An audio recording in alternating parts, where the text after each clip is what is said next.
Earlier this morning, Georgia Superior Court Judge Scott McAfee ruled that Fani Willis can remain in charge of the racketeering case against Donald Trump and his nearly 20 co-conspirators on one condition, a condition that has since been met with Special Prosecutor Nathan Wade resigning from the case. So he wrote in his ruling that the court finds the allegations and evidence legally insufficient to support a finding of an actual conflict of interest. That's the most important headline version of this that most people have already breezed past, and they're much more interested in the stuff that we're going to be discussing later. However, the appearance of impropriety remains and must be handled as previously outlined before the prosecution can proceed. So that was the requiring that either she or he, Nathan Wade, resign from the case. So they find that the evidence did not establish the DA's receipt of a material financial benefit as a result of her decision to hire and engage in a romantic relationship with Wade. That was one of the main allegations, that they were taking the money or that she was getting the money back from him. He's saying there's not actually evidence of that. But the evidence demonstrated that the financial gain flowing from a relationship with Wade was not a motivating factor on the part of the DA to indict and prosecute this case. No reasonable person ever thought that it was, but it was a Hail Mary attempt by the Trump legal team to make this entire thing disappear. So in addition to that, look, there were a lot of criticisms. We could read through a lot of it. We're just gonna go to sort of a mashup of some of the most forceful criticisms right here. And these are all verbatim from the opinion. First of all, there's a quote significant appearance of impropriety that infects the prosecution team. Second, a tremendous lack in judgment. Third, the unprofessional manner of the DA's testimony. Fourth, the odor of mendacity remains. I Googled mendacity, it means lying. Fifth, already knew order, that's right. Fifth, the legally improper speech that was made in the church that Laura just talked about, legally improper with the effect to cast racial aspersions on the defendants. Sixth, the DA has created dangerous waters for the DA to wade further into. And finally, and I think this is the most damning, there are reasonable questions about whether the DA testified untruthfully. So covering a lot of ground there. Cenk, I want to start with you. What do you make of the criticisms from the judge? A lot of mainstream media don't give you honest news. We do, you know why? Because of you. Paid membership on YouTube makes all the difference. Hit the join button below and you become the hero that sustains us. Look, it's impossible for me to know because I didn't watch all the testimony, and Fani Willis and Wade forcefully denied what had happened. But the testimony of her friend who said that they actually were in the relationship for 2 years before she hired him for this job was devastating.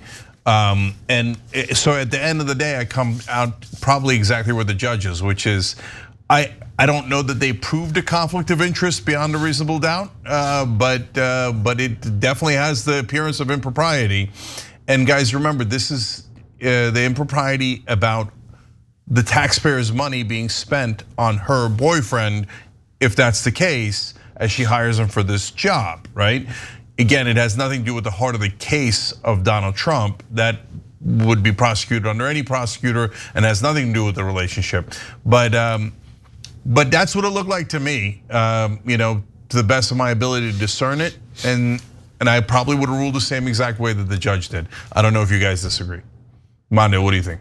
I think it's a trash statement. All 7 of those reasons by the judge does not speak to the motion. The motion was about a conflict of interest as it pertains to being able to preside over this case. And the judge absolutely exonerated the district attorney office in that manner. The rest of this is just hyperbole. It's just him speaking about, well, not hyperbole, just junk.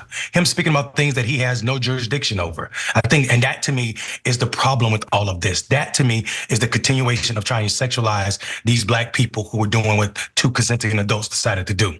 As it pertains to this case and issues of proprietary or improprietary actions, I really don't see how her relationship or her hiring this person, this man, to be her special counsel for a cheeseburger, for a vacation, is absolutely ridiculous to me. And anybody that think it has anything to do with other than stalling this case did not pay attention to the fact that the judge had this ruling over a week ago already signed and just sat on it. Him playing politics in his own self, in his own mind. And that to me is dastardly. That is what we're not talking about. This is the success of the BS that is Trump. His ability to muddy the water when it's not even necessary. We wasted 2 months to do exactly what Trump wanted to do. Take attention off for him and this case, because he's still under RICO charges in Georgia. Let's just say that. Let's also say that in any other normal circumstances, people on the RICO would not be walking around here freely.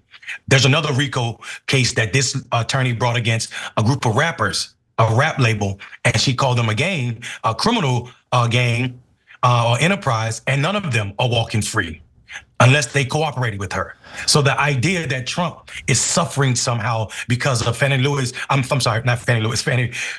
and her relationship with this counselor is absolutely ridiculous to me. And it is a nothing burger. Nothing. And I say that because if we sit back and watch at what this case is about, America's democracy, and someone literally making and planning on all different levels on how to steal the election, why are we spending 2 months on a motion when most motions last about 30, 40 minutes? Yeah, I have the same frustration. In terms of what the judge said, I feel like I'm in a weird position where kind of between the two where I don't necessarily disagree with any of it. I would just question why it needs to be such a significant part of what the judge put out. It feels like of a kind to the Hur report, where it's like, you didn't commit a crime, we're not gonna investigate you, but what could we do here that makes you look bad? Now, this doesn't seem as inherently dishonest as apparently a lot of the Hur report stuff was, we eventually found out. But it feels similar, and more important than that, because that gets to her career, she's an individual, she's gonna do what she's gonna do. Everything seems to be lining up that it all suspiciously delivers the delays that Donald Trump is asking for. The hush money trial was just delayed for another month, because they need time to look over documentation. Eileen Cannon is getting involved in delaying things. The Supreme Court, cartoonishly delayed the most important trial. And so whether it's like a Trump appointed judge or not, everything seems to be like, well, he doesn't really have anything to his argument, but maybe if we just give him another month, maybe 2 more months. When honestly, the case I made on the Damage Report, and this is the last thing I'll say, is Donald Trump says, I cannot be wasting my time when I should be campaigning with all of this stuff. This is election interference because it takes my time away. But the funny thing about that is he's already locked up the Republican nomination, and the RNC is not for multiple months. This is the perfect time to get all the trials out of the way. Prove your innocence, and then before the general election even formally begins, you could be back on the campaign trail unencumbered by these trials. Instead, they're delaying everything until around the time, if not later, that the RNC would happen. It's gonna obviously be a bigger obstacle to him campaigning, but directly as a result of the advocacy of him and his legal team. Yeah, so I'll say the last couple things for me. Look, I do have a disagreement here, which is I think that all this stuff is irrelevant to the Trump trial, other than the delay, which I'm going to get to next. But I don't think it's irrelevant overall. If she was going out with him before she made the decision to hire him, and then she hired him, whether he took her on vacations and she got a burger or she didn't, you can't hire your boyfriend to do the most important trial of your life with taxpayer money. You just can't. It's just nuts. I'm sorry. It's a terrible idea. And so I agree with the judge on that. I agree with you guys that he might have been gratuitous with 7 different attacks against her. And John makes a good point about how it reminds him of Robert Hur. Well, okay, technically I'm ruling with her, but I gotta, make sure that I say enough bad things so I seem balanced at a minimum, right? Mm-hmm. So now, having said that, one of our viewers, I think, actually made the best point. It's actually one of our members in the member section, tyt.com/join. Do the show with us. And when you make great points, we share it with everybody, or hit the join button below if you're on YouTube. Bloated Ego wrote in, the win is the delay. Now I know a president can't pardon himself from a state crime, but he probably has a better chance of being elected if the trial is after the election. If he's convicted after the election, it would probably be easier to skirt the punishment as a sitting president. Yeah. That is exactly right. That's why I love having such a smart audience. And so to me, the number one culprit here is no one we've mentioned so far, other than Fani Willis in a sense in this case too, which is all of the prosecutors that waited 2.5 years before charging Donald Trump. Why did you guys wait? It's irrational, it's maddening. Yeah, I said from day one, charge him. He did a coup against America, and Merrick Garland sat on his hands for 2.5 years because Donald Trump is one of the elites, and he was worried, oh, we're gonna set a bad precedent if we prosecute Donald Trump. Maybe they'll prosecute one of us next. So he didn't do anything. And yes, both the prosecutor in New York, Alvin Bragg, and Fani Willis in Fulton County, they also waited too long, way too long. And now, of course, trials take forever. If you don't know that, sorry, you're not a very good prosecutor. Oh, golly gee, we ran into a delay. Oh, you don't say. Oh, nobody could have seen that coming. It's only a legal case that runs into delays all the time. Did you think the other side wasn't gonna present any evidence or any case? Actually, with Trump, there's an excellent chance they were gonna present any evidence. But they were gonna try something. And so they got this, because they're gonna throw the kitchen sink at it. Should have started earlier instead of trying to protect the elites 24/7.